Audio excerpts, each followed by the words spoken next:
교수님들은 이제 여러분들 잘 같이 생활하기 때문에 말씀 통해서 하실 말씀도 많고 그래서 수요 예배하면 말씀도 길게 하시고 저는 이렇게 여러분한테 할 얘기가 이렇게 많지 않은 사람이기 때문에 1년에 한두 번 정도 수요 예배 이렇게 맡게 되면 빨리 말씀을 마치는 그런 스타일이거든요.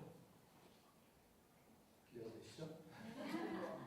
최근에 제가 소식을 들었는데 새로운 한모 교수님께서 굉장히 말씀을 짧게 해가지고 저를 상당히 자극했다 얘기를 들어가지고 그분을 굉장히 가까이 사는데 저는 굉장히 멀리 살거든요.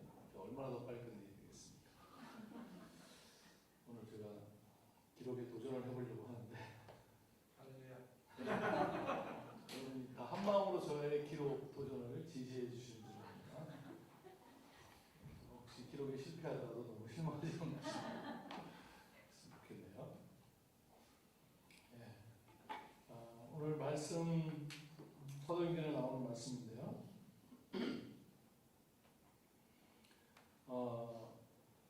우리가 이제 그동안 저도 이제 이 GMF라는 단체에 굉장히 오래 있었던 사람이기 때문에 떨어뜨리고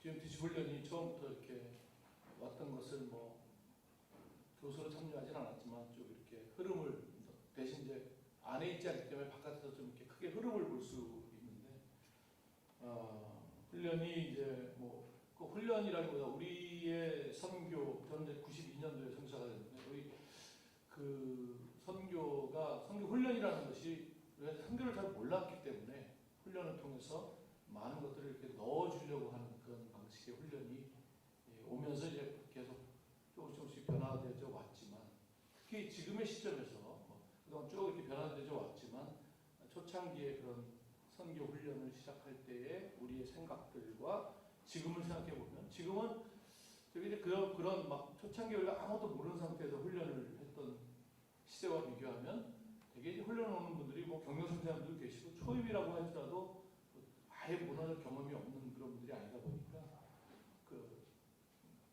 소위 선교학교 정도의 개념은 이미 다 가지고 이렇게 오시기 때문에 어떻게 보면 지금 시대는 오히려 여러분이 알고 있는 선교 개념을 이렇게 벗겨내야 되는 그런 역할이 사실 있는 거죠. 그런 패러다임으로 계속하는 것이 아니기 때문에 벗겨내야 되고 그리고 좀 새로운 걸 넣는다기보다는 새로운 걸 향해서 이렇게 스스로 성찰할 수 있는 그런 것들을 이렇게 좀 우리가 함께 옆에서 동행하는 그런 것이 아마 GMTC가 새롭게 갖고 있는 방향이라고 저는 생각이 드는데요.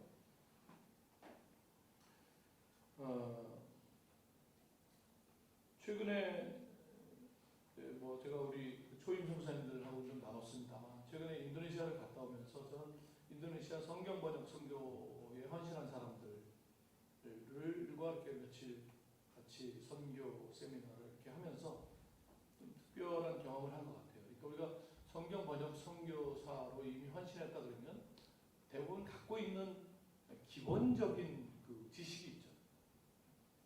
여러분은 뭐 그런 걸 갖고 있지 않지만 성경 번역 선교회에 들어왔다 그러면 되게 이제 저희 시대에는 뭐 V2025 저희가 이제 한동안 티셔츠에 V2025 2025년까지 성경을 모든 종족에서 번역이 시작되게 하자. 그거 모르면 간첩이죠. 그래 몇 사람씩 잡혀가기도 하고 다 알아야 돼. 성경 번역 선교사 암호 V2025 딱 나와야 되는 구. 그 다음에 뭐 여러분 대부분 아시지만 뭐 근대 선교에서 가장 위대한 사람 네 사람 또 줄여서 세 사람을 꼽으라 그러면 윌리엄 캐리, 허드슨 테일러, 카메론 타운젠드. 퍼스펙티브 하면 다 시험 문제도 출제되는 겁니다.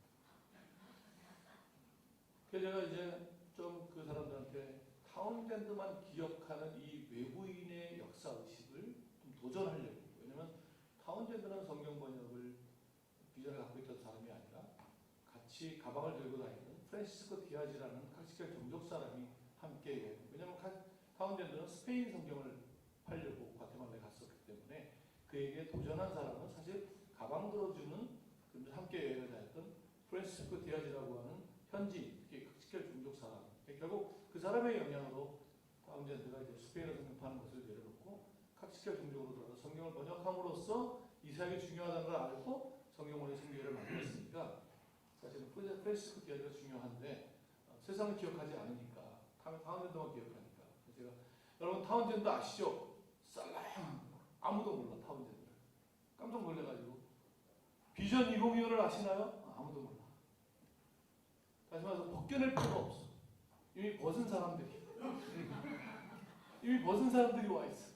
그래서 제가 여러분 타운젠드를 모르고 비전 2025를 몰라서 너무나 감사드립니다.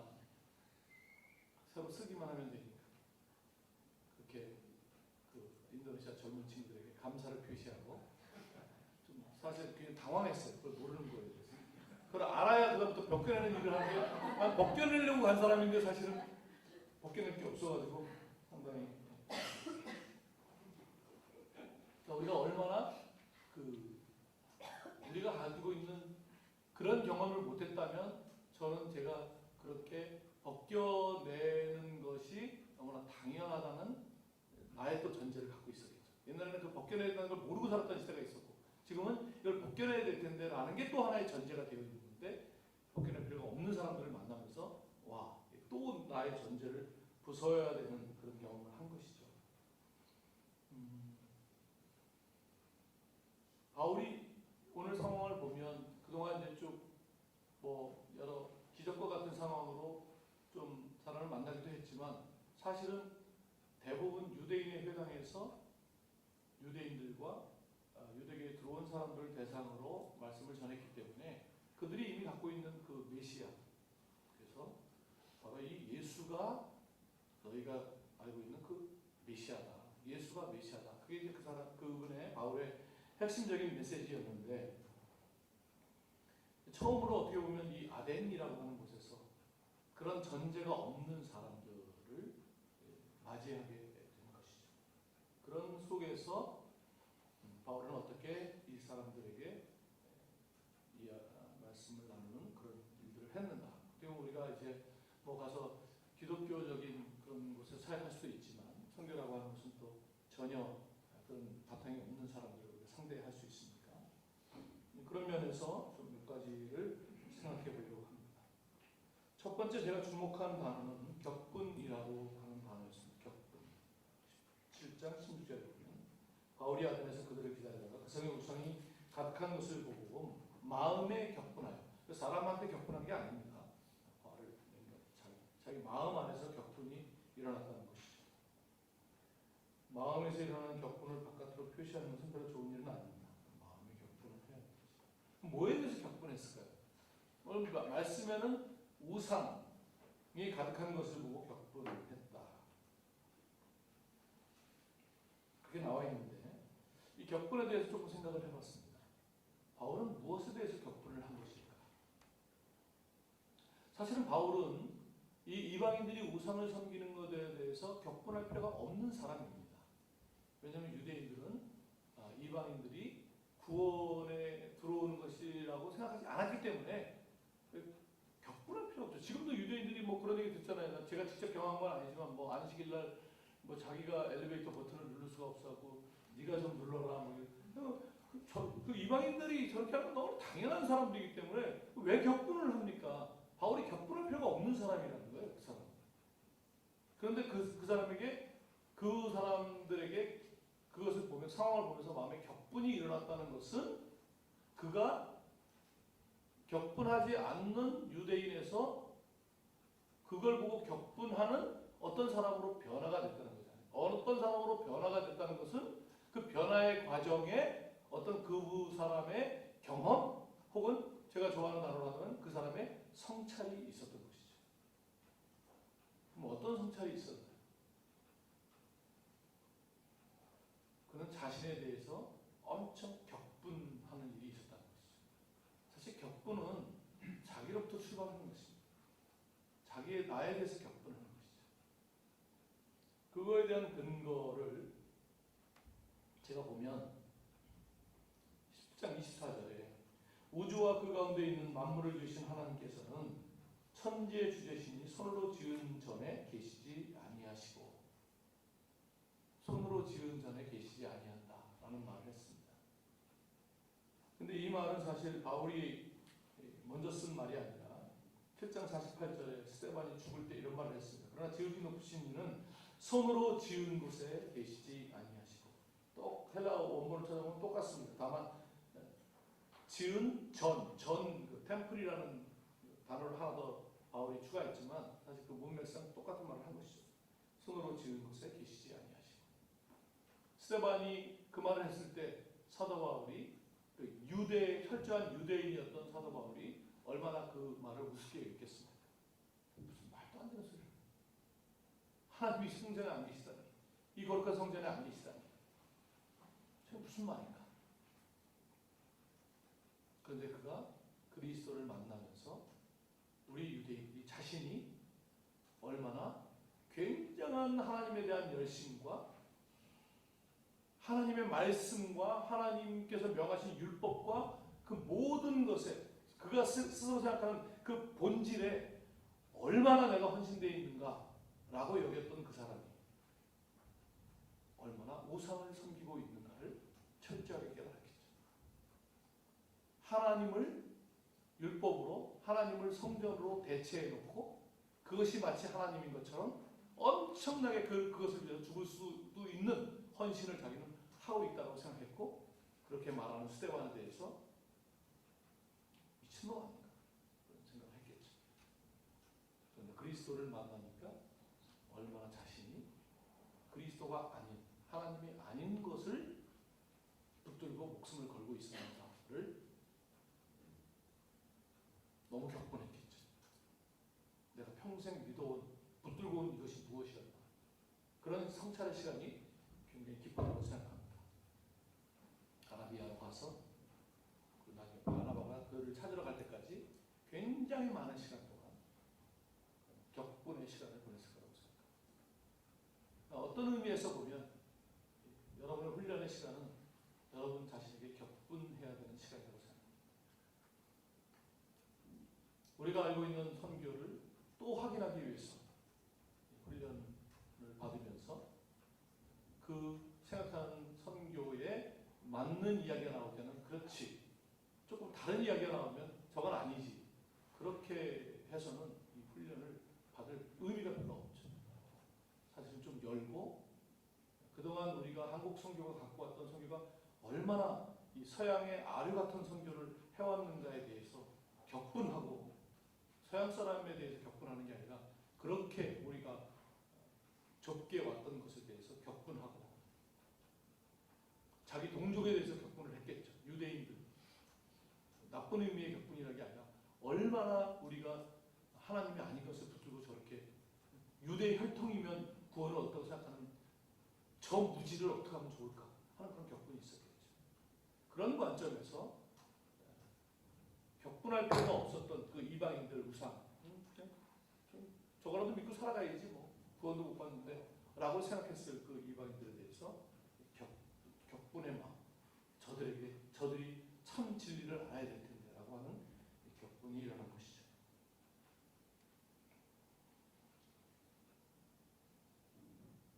그런 선교는 그런 성찰의 여정인 것 같아요. 참 이렇게 긴 나름 한 30여 년 이렇게 길게 오면서 여정을 뒤돌아보면 계속 그런 격분이라는 단어가 좋은 단어는 아닌데 다른 말로 바꿔서 그런 성찰의 여정이었다는 생각이 듭니다. 처음 아프가니스탄 가서 GBT 대표를 할 때, 아시아 태평양 대표를 할 때 이런 과정을 생각해 보면 지금과 같은 생각을 갖지 않고 굉장히 또 저도 이제 좀 이렇게 경영성장들은 아직 경험을 안 해봤으니까 모르겠지만 이렇게 좀 하여튼 목표를 잘 이루는 성경을 갖고 있는 사람입니다. 제가 사업을 했으면 남을 부숴서라도 과업을, 그래서 초기부터 하나님께서 아예 저를 아주 밟으신 것 같습니다. 탈리반을 보내갖고 아예 성경 번역을 10년 준비해서 갔는데 성경 번역을 한 구절도 못하는 저의 꿈을 그런 너의 개꿈을 버려라. 초장부터 밟으셔가지고 별로 미련은 없습니다만 그런 성찰의 여정이었던 것 같아요. 뭐지? 성교는 뭐지? 왜 이런 현상이 나와? 10년 동안 준비할 때는 뭐 밟는 땅마다 다 주겠다고 약속하고 뭐 몇 년 다 들 자가 없고 막 이렇게 꼬셔가지고 막 포기하고 싶을 때 막 다시 힘을 얻어서 왔는데 아프간 들어오자마자부터 이빨을 드러내시면서 저렇게 본 모습을 보이다니 말이면서 그러면서 스스로의 선교 개념 이것이 어디에 내가 이런 선교 개념을 어디에서 가져왔는가 이런 것들 계속 성찰하는 여정이었던 것 같아요. 그런 좀 스스로에게 그리고 우리가 경험했던 선교에 대해서 좀 격분하는 그런 시간이 우리에게 필요하지 않나 그런 생각을 합니다. 남에게 대해서 격분하기보다 자신에게 격분하는 성찰이 여러분 훈련 가운데 있기를 바랍니다. 이거 딱 끝나면 좋겠는데.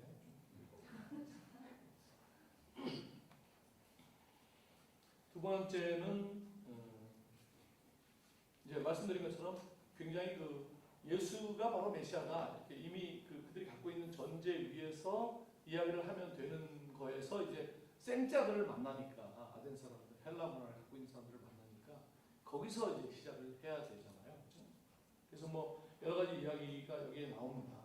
뭐 에피쿠로스 학파, 에피쿠로스 학파도 뭐 많은 학자들이 다양한 이야기를 하는데 아주 뭐 저는 이렇게 생각했습니다. 그러니까 소위 요즘 웰빙을 추구하는 사람들, 그다음에 스토아 학파는 조금 약간 자연주의 혹은 모든 것에 영혼이 있다, 뭐 이런 쪽, 다 삶을 이해하려고 진지하게 생각하는 사람들입니다. 다 무시할 사람들, 세상에 어떤 사람도 무시할 사람은 없습니다. 세상의 모든 사람은 다 자기가 우리가 생각하는 그리스도라는 진리는 아니지만 나름대로 진리를 찾고 가는 거죠, 그렇죠? 그 사람은 어떻게 그냥 제가 맨날 아내와 이제 약간 충돌이 있어요. 아이들한테 쟤도 나름 다 힘쓰고 있는 거야. 밤새도록 게임하는 쟤도 나름대로 몸부림치고 있는 거야. 살려고 이렇게 얘기하는데 그렇지 않겠습니까? 다 그렇게 봐줘야죠. 모든 사람은 거기서부터 시작해야 돼요. 그걸 무시하고 시작할 수는 없는 거죠. 자녀 교육을 해보시면 그걸 싹 무시하면서 교육할 수 있겠습니까? 다 인정하고 거기서부터 시작하는 거죠. 사도 바울은 거기서부터 시작을 한 것 같습니다. 그래서 그는 이미 헬라에 대한 지식도 있었기 때문에 시인을 인용하고 그러면서 그들이 이해할 수 있는 방식으로 그렇게 이야기를 시작한 것 같습니다.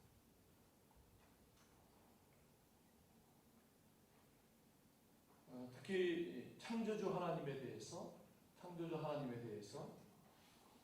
거기서부터 시작하고 또 하나님께서 보내신 정하신 사람 그리스도의 죽음과 부활에 대해서 이야기를 하고 또 이 모든 과정이 우리가 사도 바울을 생각해 보면 항상 성령을 상당히 의지하고 그 짧은 기간에 세워진 사람들을 리더십으로 세울 수 있었던 그의 근거는 성령이 그들에게 역사하신다는 것을 믿었기 때문에 그렇게 한 것이죠. 남에 대해서 남이라기보다는 성령보다 앞서가지 않는 그런 마음속에서 보면 사도 바울의 메시지는 굉장히 그런 표현은 나오지 않지만 굉장히 삼위일체적인 그런 것을 항상 가지고 있었다 그런 생각이 듭니다. 지금 복음이 이렇게 소위 굉장히 축소된 영역으로 들어와서 몇 사람을 이렇게 그 축소된 영역으로 빼내는 방식으로 우리가 기독교를 표현하고 이해하고 하고 있는데 사실은 그 아덴이라고 하는 아레바고라고 하는 그 장터 중심에 들어가서 그 아무런 전제가 없는 그들 스스로의 전제를 가진 그 사람들에게 우리가 지금 전도하는 방식은 이렇게 좀 교회로 오게 하고 뭐 그런 방식이지만 이 사람은 그 세상의 가운데서 왜냐하면 그리스도는 세상의 역사의 주인이시기 때문에 그분에게 속하지 않은 영역이 없기 때문에 그 메시지를 전하는 것이죠. 근데 우리는 지금 그리스도가 굉장히 구석에 있는 영역만 다스리는 분인 것처럼 그렇게 인식하고 그렇게 사람들을 선교하고 전도하려고 하는, 어떻게 이 공적 영역에 대해서 세상의 중심과 역사의 중심이 하나님이라고 하는 그 방식을 우리가 회복하는, 그게 뭐라는 것도 사실 말하기도 어려운 것 같습니다. 저 스스로부터도 그렇게 축소된 쪽으로 너무 오랫동안 왔기 때문에 선교라고 하는 것을 우리가 어떻게 다시 세상의 천지의 주제이신 하나님을 하나님 되게 하는 방식으로 우리 스스로 믿고 이해하고 세상에 그렇게 갈 것인가. 지금 선교가 계속 여러 모양 여러 유형으로 오면서 나오면 나올수록 계속 이 복음을 축소시키는 것 같아요. 비즈니스에서 미션, 스포츠 선교, 심지어는 성경번역 선교, 이런 다 그런 용어들이 기독교의 어떤 주님을 굉장히 그 하나하나가 다 그리스도를 굉장히 세상에 드러내는 것이었어야 되는데 점차 이렇게 뭔가 선교를 줄이고, 거기서 이제 비즈니스에 더 들어가면 이제 해외에서 이제 사업이 뭐 한국에서 돈이 안 오고 스스로 사업이 되면 뭐 엄청 성공한 것처럼 여기고, 뭐가 성공한 걸까? 이런 방식으로 너무 우리가 이렇게 밀려가지고 뭐 도대체 어디에서 그리스도가 증거되는가, 그런 것들. 그래서 어떻게 우리가 복음을 좀 총체적으로 이해하고 사람들이 들을 수 있는 바른 태도로 전하고 그들이 이해할 수 있는 방식으로 그런 통합된 복음 증거를 할 것인가. 우리가 뭐 whole gospel, whole church, whole world라고 용어는 쓰지만 머릿속에 그 whole gospel이 굉장히 보수적인 whole gospel, whole church라고 그러면서 굉장히 일부분을 말하는 whole church일 수 있고, 뭐 1910년에 뭐 우리가 이 세대 복음화를 함께 끝내자, 그 함께가 1100명이 서구인이었습니까? 최근에 아프리카 학자의 글을 읽어보니까 1910년 당시에 그 대회는 아프리카에 기독교가 들어오기 전에 원시 종교나 전통 종교가 복음에 있어서 아무런 역할을 할 수 없는 다 쓰레기 가서 버려야 될 것이라고 그렇게 정의했다는 것입니다. 굉장히 아프리카 신학자들이 지금에 와서는 분노하죠. 마치 자기네들의 문화는 다 복음이고 남의 문화는 복음이 전혀 아닌 것처럼 말하는 거예요. 그러니까 같은 용어를 쓰더라도 그 내용을 계속 회복해야 되는 그런 상황이 되게 있는 것 같습니다. 그 정도 하죠. 마지막입니다. 드디어. 마지막은 사람이 지은 곳에 계시지 않는 하나님. 그게 이제 스데반의 설교라고 말씀드렸는데, 그러면 스데반의 요점은 무엇인가? 사도 바울은 스데반의 그 설교를 통해서 성천하에 가면서 무엇을 생각했을까? 아까 격분은 이미 말씀드렸지만 스데반의 설교를 다시 읽어보시면 스데반의 요점은 이겁니다.